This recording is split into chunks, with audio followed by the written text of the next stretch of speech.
That $1 billion is money that is available in our market that we can use to buy your products. But you see, we have to get on with it. It cannot continue to be any discussion any further. We all know what is right and what is wrong. Mudhomi Njuki, I agree with you, the pulses issue. I called you. I called the governor of Kitui. I called Seth. I called, I think, those three.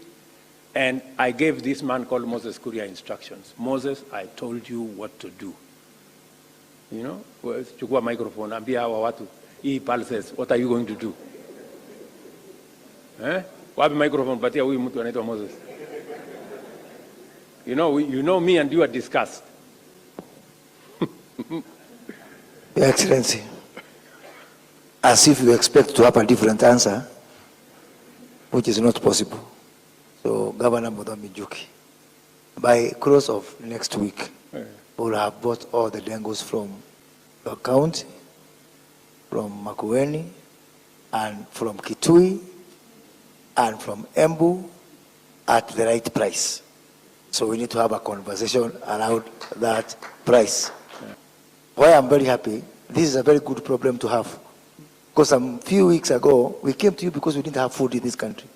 And you told us, just guarantee me that you'll buy, these people are human tractors. And you have proven that they are real human tractors. So by course of next week, I'm going to dispatch my teams, and once we agree on the price, we'll mop up all the dengos. And that should be the trend for future, for the cotton, for the paredram, for anything. It is not our fault. It is not the farmers' mistake that they are too hardworking. We have to do what we need to do as a government. Thank you. Asante. Okay.